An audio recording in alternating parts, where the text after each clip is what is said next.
নাম করে এখন ঢুকার মতো কোনো লাইন নেই। আছে তো, চলো। এই তো সোজা যাচ্ছে সবাই, চলো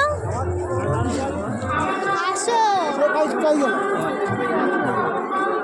মন্দিরের ছবিটা তো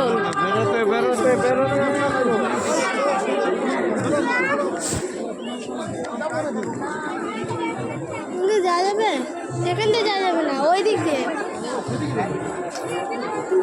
ছবি তো, চলো ওই দিক দিয়ে যাবো, ওই দিক দিয়ে ছবি তো ছবি তুলে